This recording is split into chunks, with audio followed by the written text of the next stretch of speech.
Hola, soy la doctora Pilar Peredo. En esta clase vamos a hablar de enfermedades metabólicas en el adulto y una aproximación diagnóstica principalmente a las formas de presentación neurológica. Entonces, a manera de introducción y como generalidades que ustedes ya bien conocen, estas enfermedades fueron descritas en los años cerca de los años 30, ¿cierto? Causadas por mutaciones genéticas que codifican parenzimas u otras proteínas que están involucradas, ¿cierto?, en el metabolismo celular. La gran mayoría de ellas son de herencia autosómica recesiva, aunque también, por supuesto, existen ligadas al X, de herencia mitocondrial, etcétera. Recordar que un porcentaje no menor de todo el genoma codifica parencima, así que eso es importante acordarse.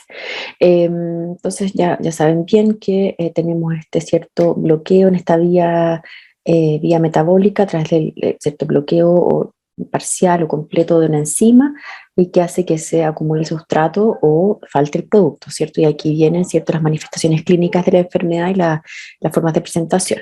Estas formas de presentación sabemos que es un espectro bien complejo, ¿cierto? Bien extenso entre casos de presentación grave y que frecuentemente son en periodo neonatal o en periodo durante la infancia que pueden llevar a la muerte de los pacientes, o bien en el otro extremo tenemos a los pacientes asintomáticos que tienen la mutación pero no manifiestan síntomas y entre estos extremos, ¿cierto?, está una gama súper variada de formas de presentación. Las más frecuentes, como habíamos dicho, o los cuadros clásicos descritos son las formas de presentación, ¿cierto?, en el recién nacido, pero hay otras formas que van involucrando a pacientes de mayores edades. Actualmente sabemos que se pueden presentar a cualquier edad, ¿cierto? De todas maneras siguen siendo características de la edad pediátrica y esos son los cuadros clásicos descritos, ¿cierto? Sin embargo, todas tendrían formas de presentación en el adulto.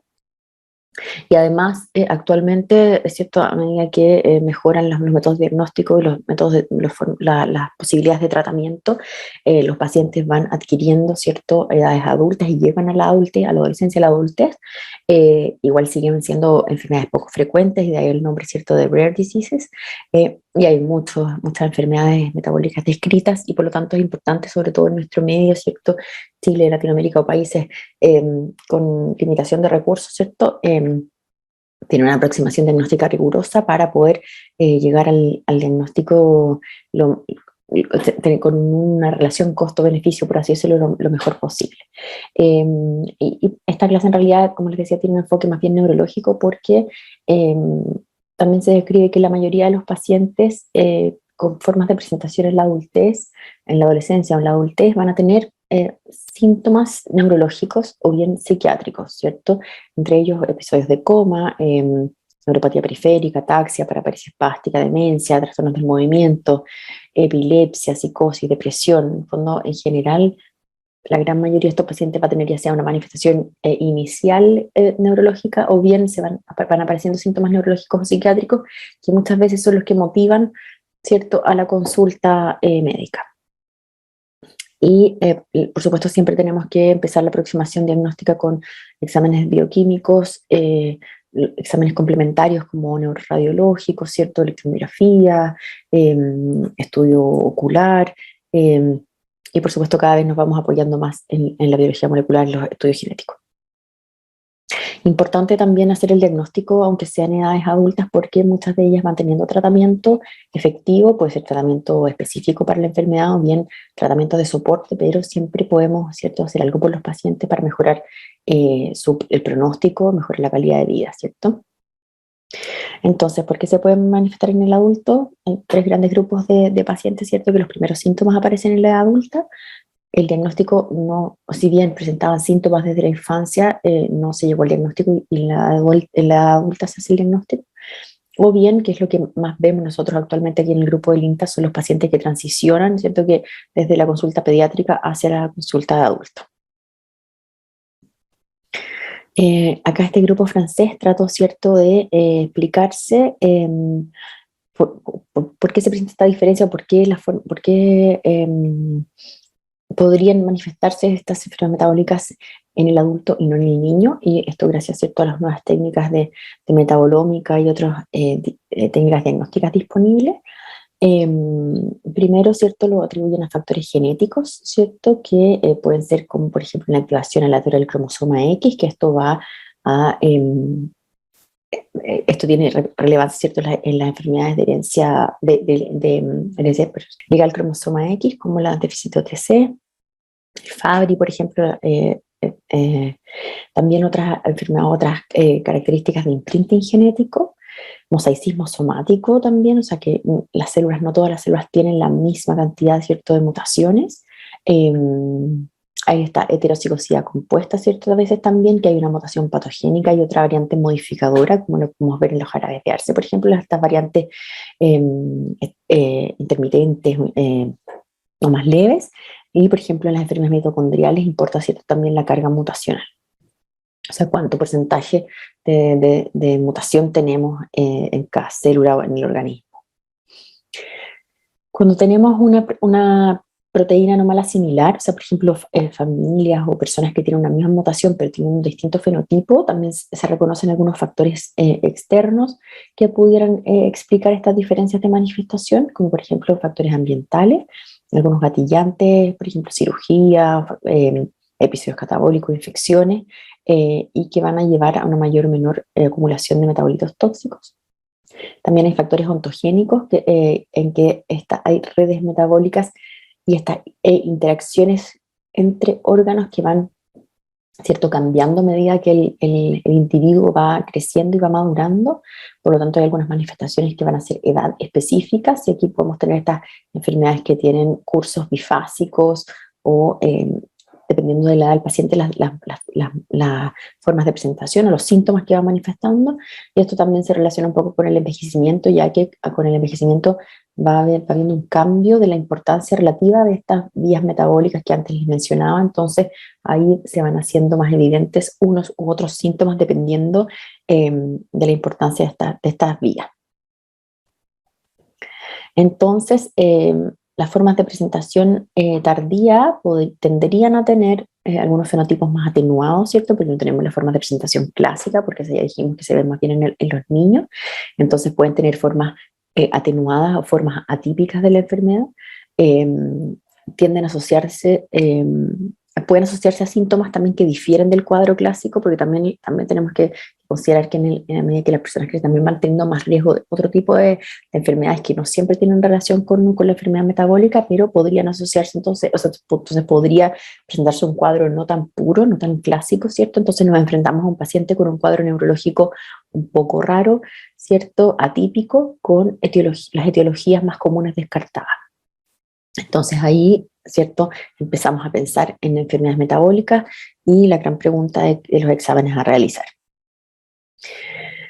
¿Cuándo pensar en una enfermedad metabólica? Bueno, esto ya corre para todos, niños o adultos, pero en general, un poco pensando en los adultos, síntomas fluctuantes, ¿cierto?, gatillados por algún proceso catabólico, ayuno, ejercicio, fiebre, embarazo, posparto, ¿cierto?, importante, signos y síntomas sugerentes de una enfermedad multisistémica, neurológica, por ejemplo, y otros signos sistémicos, por ejemplo, alteraciones oculares, manifestaciones cutáneas, visceromegalia, o alguna otra enfermedad, algún otro síntoma afectado que podría no ser explicado por una única entidad diagnóstica, ¿cierto?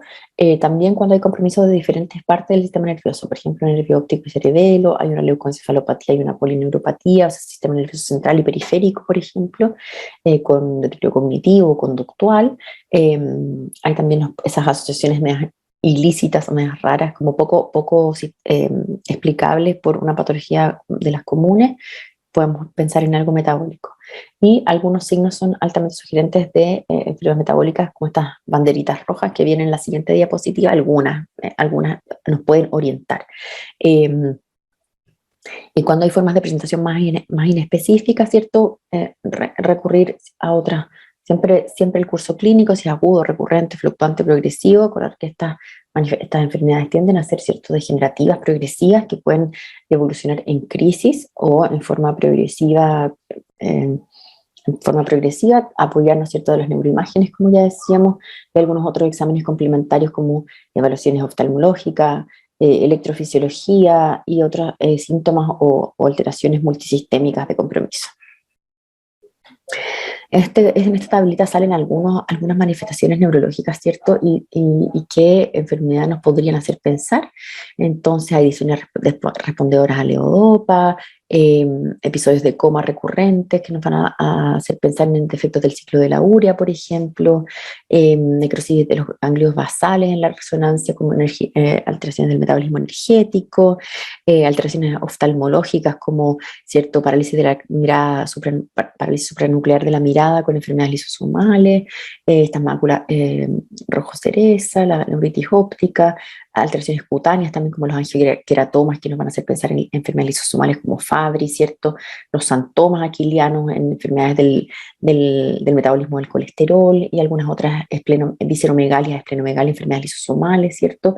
Trombosis venosas y o arteriales de homocistinuria. Entonces hay algunas cosas puntuales, pero que nos deberían como que nos orientarían a cierto tipo de enfermedades metabólicas, pero acordarse que en general hay que buscar el compromiso multisistémico. Por ejemplo, una trombosis venosa es bastante frecuente y hay causas bastante más comunes, entonces no pensarlo, pero una vez que uno descarta las causas más frecuentes, quizás buscar otro compromiso sistémico y ir a buscar más específicamente la enfermedad.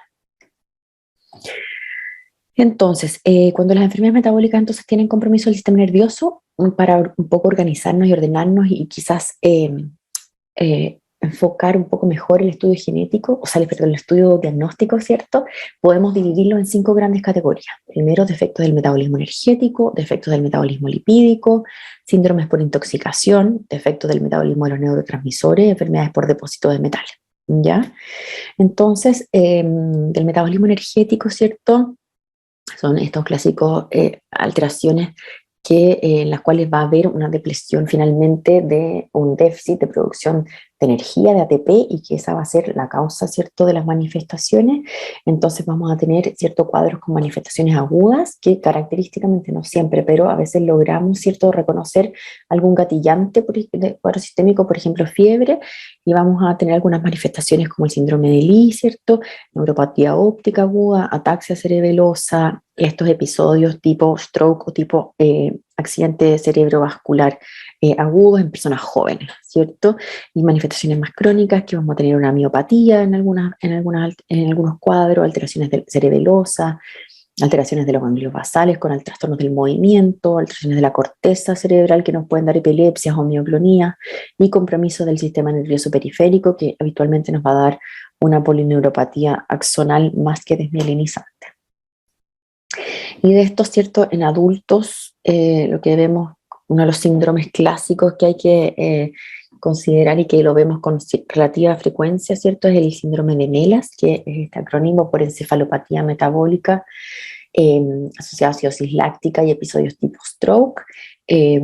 La encefalopatía puede ser, ¿cierto?, epilepsia, deterioro cognitivo, también presentan cefalea recurrente tipo migraña, ceguera cortical o bien neuritis óptica también bilateral, talla baja, hipoacusia, neuropatía periférica, como ya les decía antes, estos episodios tipo stroke, tipo accidente cerebrovascular en menores de 40 años, pueden cursar con miopatía mitocondrial, y que esto es lo que va a producir finalmente, o se refleja en la acidosis láctica y en las fibras rojas rasgadas que se describen en las biopsias musculares, acidosis láctica en plasma y microencefalorraquídeo, y en las imágenes hay lesiones isquémicas, ¿cierto?, sin distribución arterial típica y que van siendo acumulativas.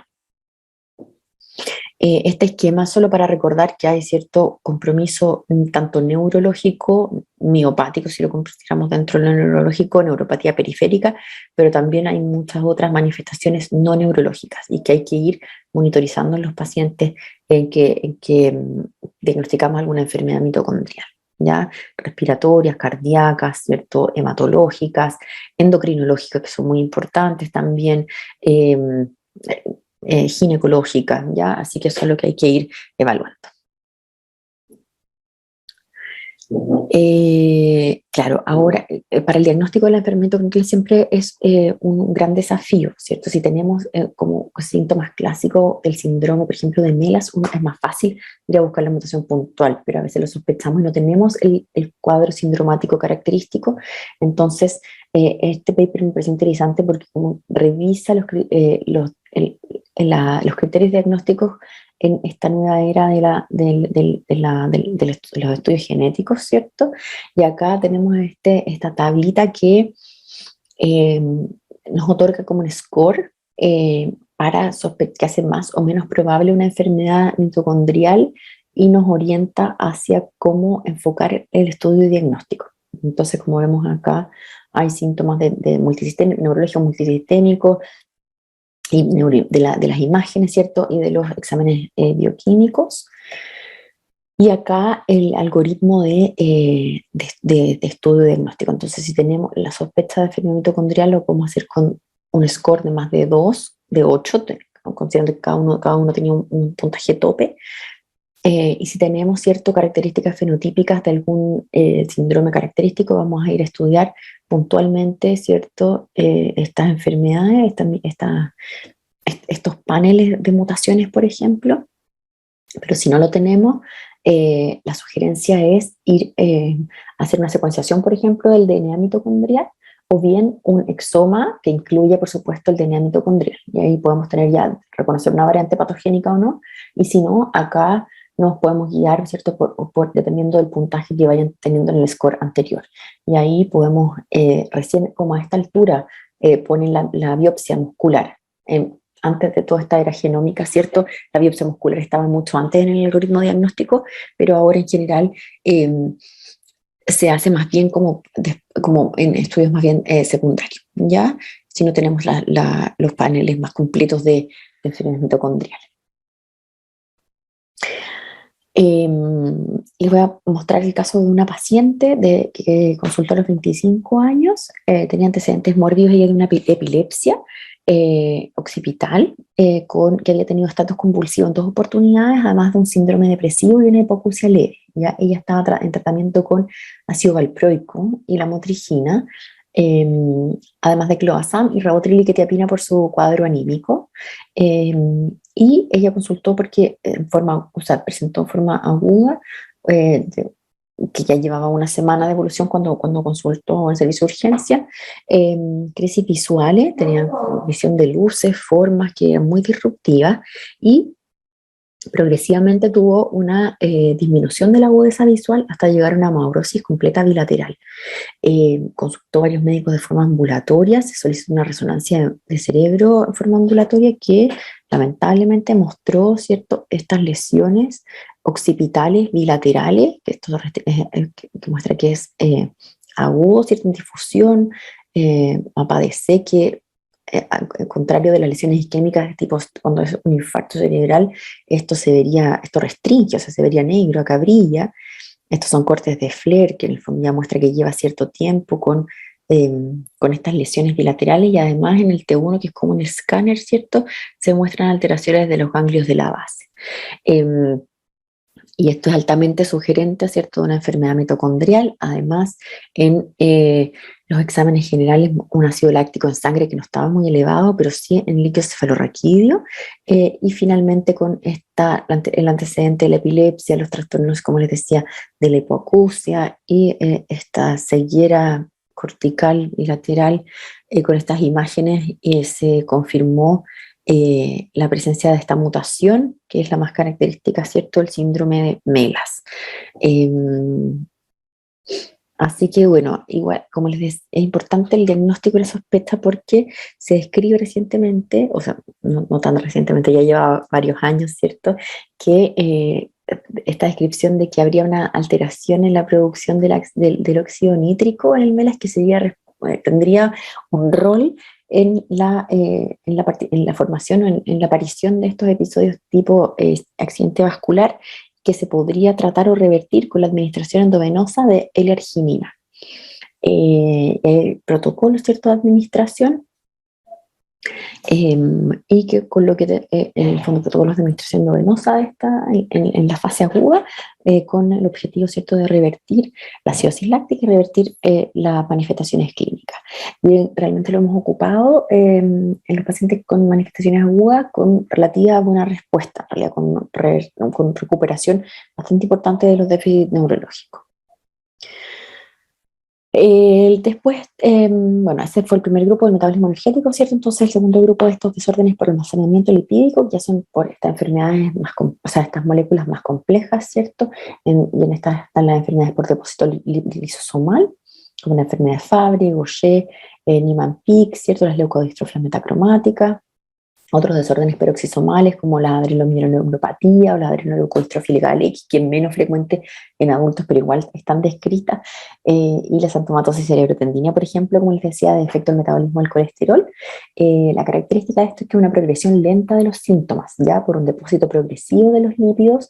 Entonces, estas son las enfermedades que a veces tienen manifestaciones en la infancia, pero que no son diagnosticadas como la enfermedad metabólica, pero se van agregando síntomas a medida que el paciente envejece, por así decirlo, y finalmente se hace un cuadro clínico más completo y se llega al diagnóstico en la adolescencia o en la adultez, ¿ya? Entonces, dado la gran proporción de lípidos en el sistema nervioso, ¿cierto? Estas son tan característicamente síntomas neurológicos, compromiso del sistema nervioso, y puede darse cualquier asociación, y esto es lo que decía, cualquier combinación de síntomas. Entonces, leucodistrofia, por ejemplo, con polineuropatía desmielinizante, una visceromegalia pueden también presentar. Y en lo neurológico, como les decía, pueden presentar una combinación de todos estos síndromes, síntomas: ataxia, demencia, alteraciones psiquiátricas, epilepsia, trastornos de la marcha por una paraparesia espástica, por ejemplo. Así que son enfermedades como neurológicamente bien complejas. Esta es un caso también de una niña que a los 15, tenía antecedentes a los 15 años una cirugía de cataratas y que empezó un cuadro también, como les decía, de progresión lenta, 2 años de evolución, dificultad de la marcha, caídas, temblor de extremidades superiores. Al examen neurológico se describía entonces un síndrome piramidal bilateral, o sea, como de rigidez, o sea, de espasticidad más bien, bilateral, y el síndrome panceredeloso, o sea, una ataxia, una inestabilidad de la marcha. La resonancia magnética de cerebro y médula mostraba alteraciones de señal de la sustancia blanca de la médula cervical, dorsal y de núcleos dentados del cerebelo. Esta no es su imagen, esta es imagen de la literatura, pero son estas alteraciones características de esta enfermedad, casi patognomónica. Entonces, cuando uno tiene cuadro clínico, por supuesto, y además una imagen, neuroimagen, que a veces incluso se da en el escáner o en la resonancia, esta hiperintensidad de los núcleos dentados del cerebelo, pensar, ¿cierto?, en la xantomatosis cerebrotendinea. Ya, como les decía, es una enfermedad por defectos del metabolismo del colesterol, en que hay depósitos sobre todo de colestanol, que es el más patogénico, y que se manifiesta como en estos cursos bifásicos. En la infancia en la infancia tienden a tener episodios de diarrea crónica, eh, catarata, que como que requiere cirugía en la infancia. En la adolescencia se describe la aparición de síntomas tendinosos, pero que no es constante. Hay muchos pacientes que no presentan estos síntomas y que son más frecuentes los tendones de Aquiles, que hay que ir a buscarlos bien dirigidamente. Y en la adultez ya se describen las manifestaciones neurológicas, ya esta disfunción neurológica progresiva, y que son acá cuando consultan al neurólogo, pero ya es un poco tarde porque significa que ya hay compromiso del sistema nervioso central. Eh, con demencia, signos piramidales, cerebelosos, convulsiones, puede tener neuropatía periférica, ¿ya? Y la resonancia, como les decía, muestra estas alteraciones características. Y el diagnóstico se hace determinando los niveles de colestanol en sangre. Recientemente se desarrolló en la Católica la medición de C4, que es el precursor del colestanol, y también hay estudio genético para la confirmación.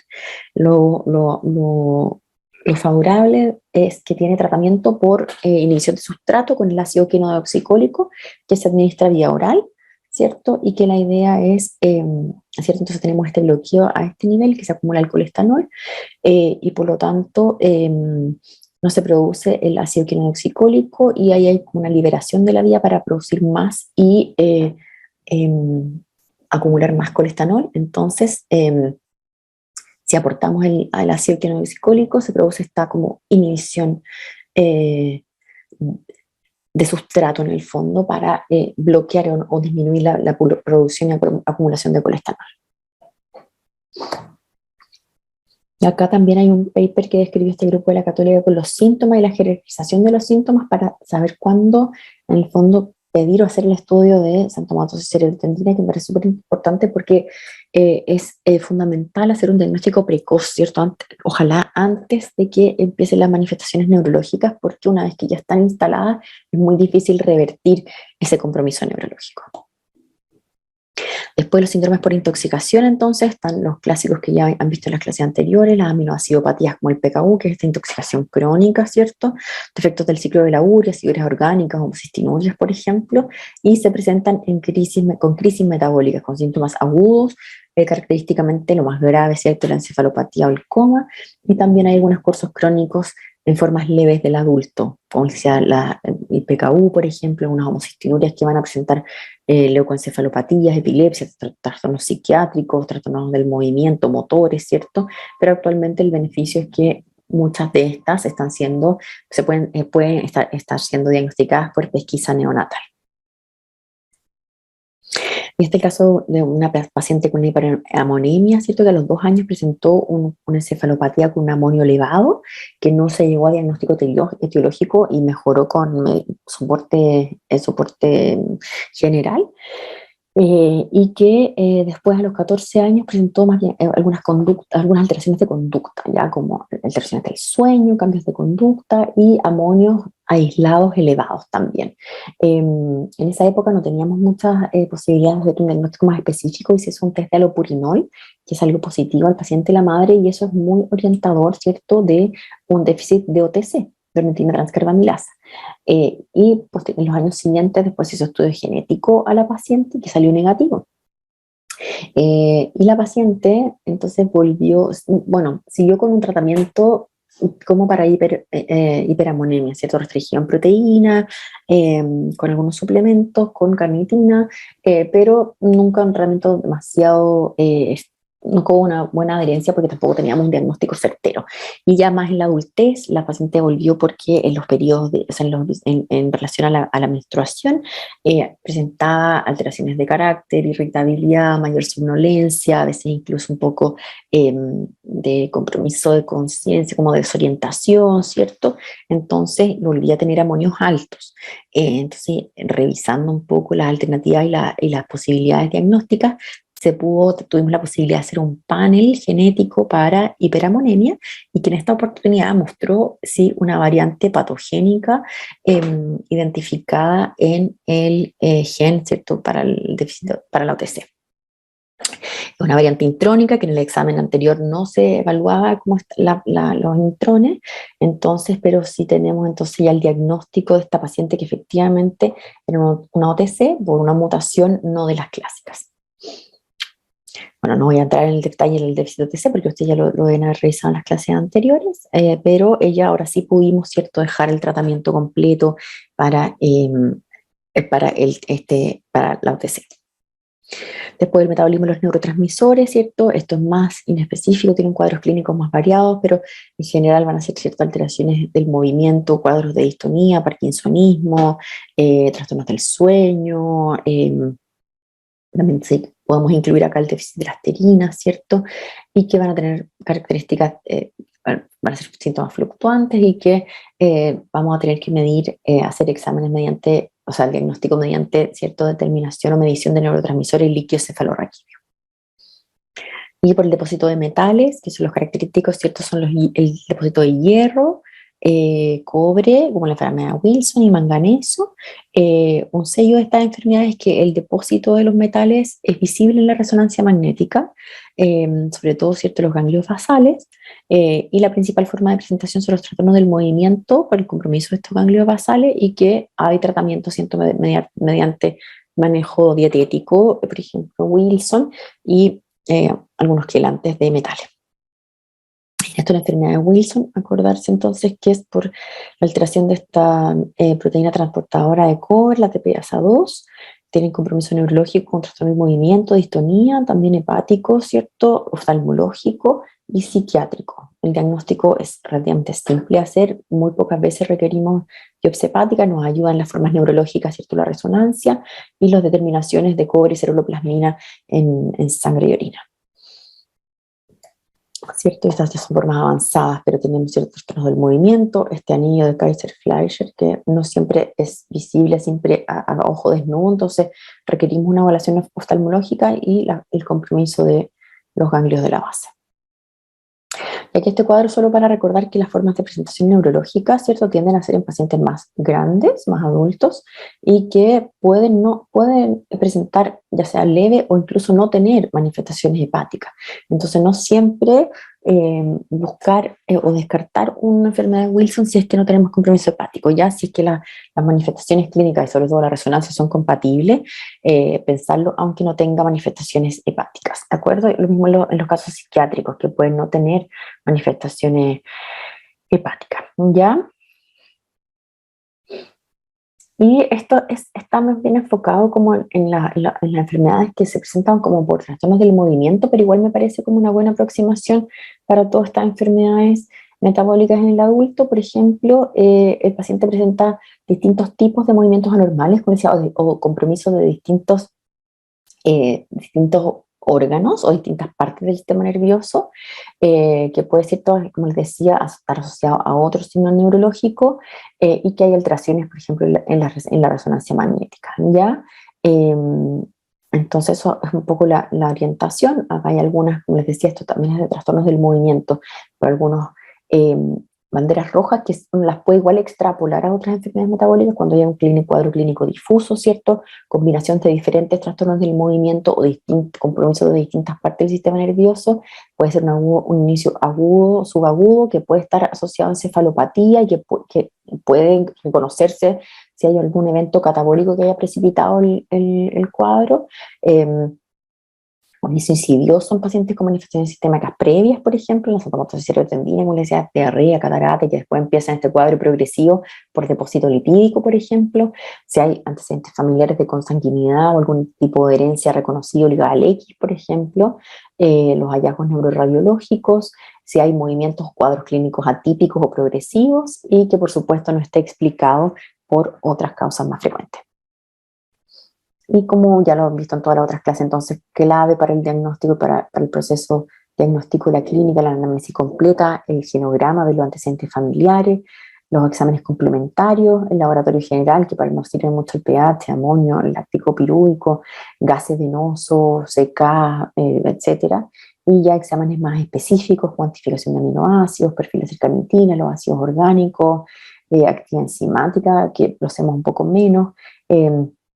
También podemos recurrir a estudios de ácidos grasos. Estamos pensando en este tipo de enfermedades, terinas, heroína, oligoencefalorraquídeo, neurotransmisores, y cada vez estamos usando más, ¿cierto?, los estudios genéticos, ya sea con paneles de mutaciones para distintos tipos de panel de miopatías, de hiperamonemia, de leucodistrofia, etcétera, o bien secuenciaciones, ¿cierto?, ya sea de, por ejemplo, DNA mitocondrial, o bien secuenciación exómica o secuenciación genómica. ¿Ya? Eso, las estrategias de tratamiento son las mismas que ustedes ya han visto. En adultos, por las enfermedades, por ejemplo, lisosomales, adquiere más importancia las terapias de reemplazo enzimático, por ejemplo, pero también tenemos otras, como les decía, inhibición de sustrato, el aporte de los cofactores el aporte de los cofactores, ¿cierto? Por ejemplo, para las enfermedades mitocondriales, que no tienen tratamiento específico, pero sí podemos potenciar el metabolismo mitocondrial a través del aporte de los cofactores, ¿cierto? Que ustedes quien conocen Q10, la arginina, como les decía, para el tema de los eventos tipo stroke. Aporte del producto, claro, no podemos, por ejemplo, en la mitocondria aportar ATP, pero sí arginina, por ejemplo, para mejorar el peróxido de óxido nítrico y cosas así, y otras cosas, proteínas chaperonas, terapia génica, que todo esto, eso está en constante, ¿cierto?, investigación. Entonces, pensar nuevamente, esto ya es como para cerrar, enfermedad metabólica conocida en la familia, por supuesto, siempre preguntar los antecedentes familiares, de primos, sobrinos, tíos, abuelos, ¿ya? Historia familiar, tener sugerente de autosómica recesiva obligado al X, que las manifestaciones estén gatilladas por aumento del catabolismo proteico, por ejemplo, síntomas de enfermedad o signos de enfermedad difusa, como les decía, y entonces estas enfermedades metabólicas están siendo un gran desafío en los programas o para los médicos de adultos. Es importante conocer la historia natural de la enfermedad y formas de presentación como menos típicas en el adulto. El enfoque siempre tiene que ser multidisciplinario, recordar que se pueden presentar a cualquier edad, y la idea es lograr un diagnóstico oportuno para poder implementar un tratamiento, que, como les digo, no siempre es curativo, pero muchas veces para mejorar la calidad de vida del paciente y disminuir la sintomatología. Eso, muchas gracias.